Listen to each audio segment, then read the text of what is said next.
La maturité démocratique du peuple sénégalais qui s'est déplacé en masse pour élire son président est vivement saluée. Cette même maturité est attendue des politiques qui doivent faire preuve de retenue. C'est l'avis de cet homme du nom de Hassoum Diallo.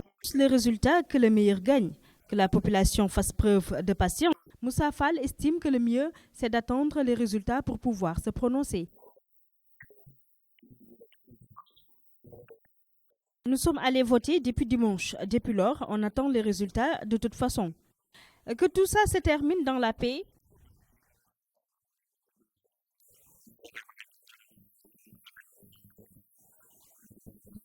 Mamadou Diop pense qu'il y a beaucoup de magouilles. Rien n'est clair pour le moment.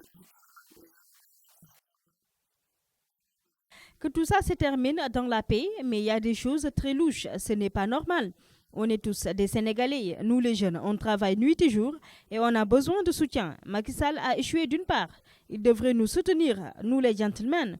Que les résultats soient transparents. Nous sommes tous des Sénégalais.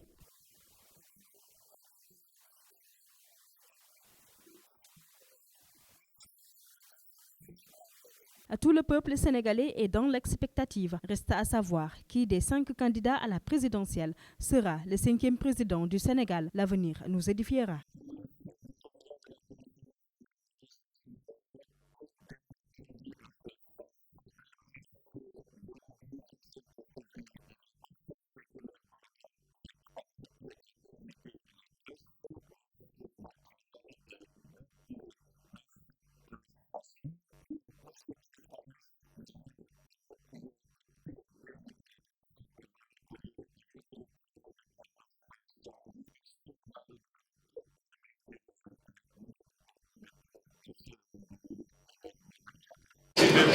Nombreux répondre à l'invitation de la Commission nationale de recensement des votes à laquelle d'assister à l'ouverture de cette pratique. En fait, contrairement à ce que j'entends annoncer ça et là, il ne s'agit pas d'une conférence de presse, mais plutôt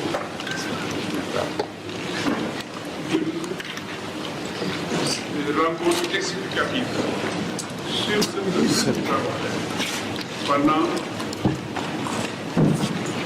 ces 5 jours qui vont du lundi au vendredi. Je voudrais nous féliciter d'abord au nom de la Commission nationale de la bonne tenue de l'organisation de l'élection, surtout de la participation qui a vu des Sénégalais aller aux urnes et rentrer tranquillement après avoir exprimé leur opinion. Vous dire surtout que nous sommes dans le processus en tant que Commission nationale de recensement des votes chargée à titre provisoire de rassembler les votants et de proclamer provisoirement les résultats. Nous le faisons ce travail sur la base des comptes rendus qui nous sont remontés par les délégués de la Cour d'appel qui sont présents sur l'ensemble du territoire national. Nous le faisons également sur la foi des procès-verbaux. Et j'insiste bien sur la foi des procès-verbaux qui nous parviennent des 45 commissions départementales de recensement des votes, lesquelles commissions départementales de recensement des votes travaillent sur les PV des bureaux de vote et sur tout document pertinent au CHTF. La Commission nationale de recensement des votes, qui est composée de 3 magistrats, de 2 représentants des candidats en liste, à raison d'un titulaire et d'un suppléant, sous la supervision de la Sénat, parce que notre commission ne peut rien faire si la Sénat n'est pas présente. Travaille donc sur les 45 PV qui lui parviennent des commissions et elle a pour tradition, dès le lundi comme aujourd'hui, de se rencontrer avec ses membres pour expliquer ses procédures et ses méthodes de travail.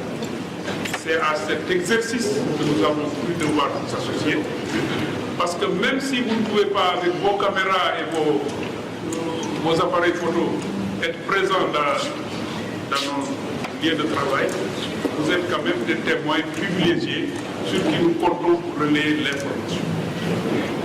Les seuls documents sur lesquels nous pouvons avec pertinence travailler doivent provenir des 45 départements que couvrent nos commissions départementales de recensement.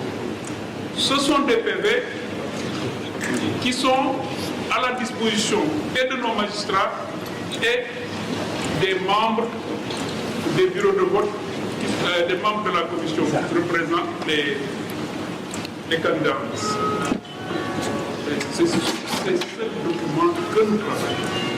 Mais je voudrais insister pour vous dire que la Commission nationale a seul le pouvoir de redresser et d'annuler. Les chiffres qui nous parviennent peuvent être redressés s'il y a des erreurs, peuvent faire l'objet d'annulation s'il y a un motif qui le justifie. La commission départementale, contrairement à nous, ne peut faire que redresser des erreurs s'il y a. Voilà pourquoi je voudrais insister avec vous pour vous dire que le travail de la commission commence aujourd'hui, parce que à dater de cet instant où je vous parle, nous avons les PV de Saint-Louis, nous avons les PV de Gossas, nous avons les PV de Guédiawaye, nous avons les PV de Malem Hodar, de Birkilane, de Bambey et de Fatick. Et tout au long de la soirée, les commissions vont boucler leur délibération et vont nous rejoindre des procédures. Voilà pourquoi je voudrais vous appeler à ce travail de transparence que les magistrats accomplissent en relation avec des représentants des candidats qui sont en titulaire et en suppléant. Ils ont un droit de participer, comme nous, au débat, aux discussions, pour trouver, si le consensus est possible, la solution. Maintenant, s'il n'est pas possible de s'accorder par le consensus, la loi donne le pouvoir aux 3 magistrats que nous sommes de trancher, et à chaque pour les représentants des partis qui trouvent qu'il y a grief d'annexer leurs observations au procès verbal que nous remettons le vendredi au plus tard à minuit au Conseil constitutionnel. Voilà en gros ce que je voulais vous dire de façon avancée. Et vous demandez en même temps que les observateurs nationaux et internationaux qui sont accrédités auprès de la Commission de travailler avec nous.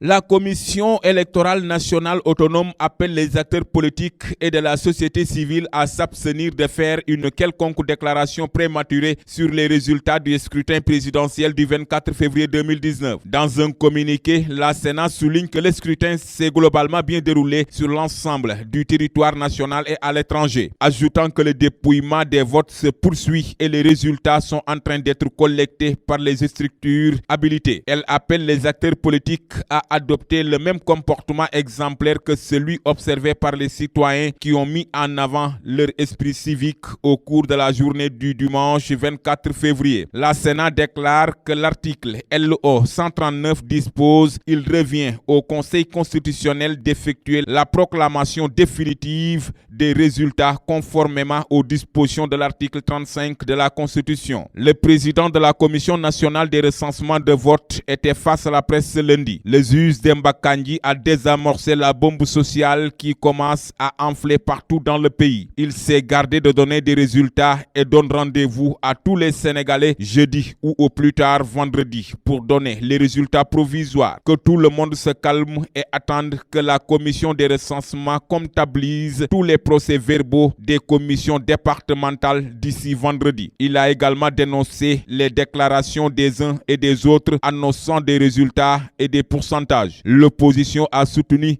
sans chiffres concrets qu'un deuxième tour est inévitable, tandis que du côté du pouvoir, le premier ministre Mohamed Boun Abdallah Dionne annonce une victoire de Macky Sall avec 57%.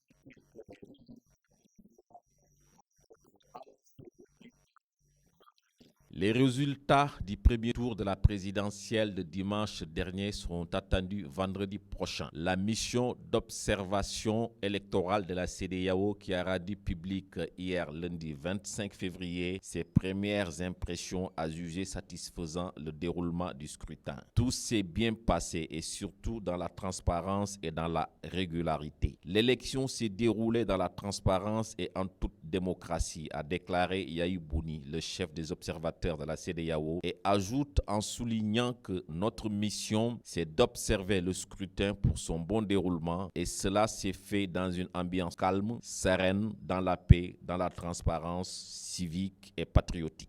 Pour l'ancien chef d'État du Bénin, le déroulement du scrutin montre la maturité du peuple sénégalais et en particulier la vitalité de la démocratie sénégalaise tout en saluant la bonne tenue du scrutin. Un bel exemple selon Yahi Bouni pour tout autre pays de la sous-région africaine. Cependant, la mission de l'organisation sous-régionale a relevé quelques couacs, notamment le transfert d'électeurs dans d'autres bureaux de vote. Toutes choses qui montrent que dans un processus, tout ne peut pas être parfait.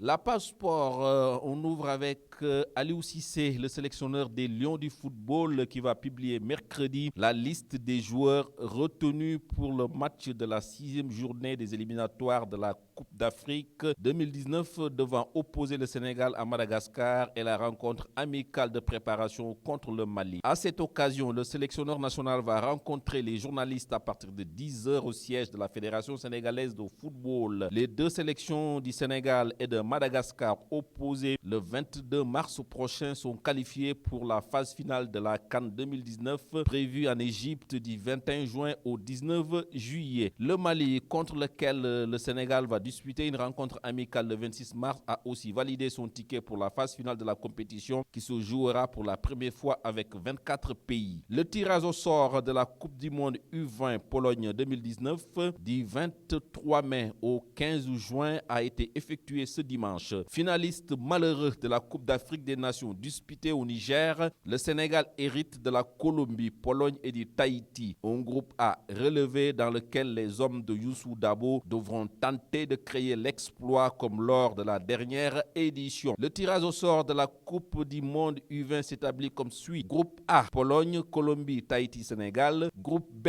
Mexique, Italie, Japon, Équateur. Groupe C, Honduras, Nouvelle-Zélande, Uruguay, Norvège. Groupe D, Qatar, Nigeria, Ukraine et les États-Unis d'Amérique. Groupe E, Arabie Saoudite, Panama, Mali et France. Et le groupe F, il y a le Portugal, la République de Corée, Argentine et l'Afrique du Sud. En basket maintenant pour terminer, l'équipe masculine du Sénégal a obtenu ce vendredi sa qualification à la Coupe du Monde de basket après sa victoire aux dépens du Rwanda 81-41 lors de la dernière phase de qualification ayant débuté le même jour jour à Abidjan en Côte d'Ivoire. Les Lions qui occupaient le second rang du groupe F avec 16 points derrière le Nigeria qui est déjà qualifié pour la Chine devaient gagner une rencontre sur les 3 prévues lors de cette fenêtre internationale pour composter leur billet. Et en attendant les 2 autres matchs, l'équipe dirigée par Abdourahmane Ndiaye Adidas n'a eu besoin que de sa première rencontre pour assurer sa présence en Chine. Ce sera la 5e participation sénégalaise au mondial chinois après les éditions de 1978, de 1998, de 2006 et de 2014. C'est tout pour la Passeport.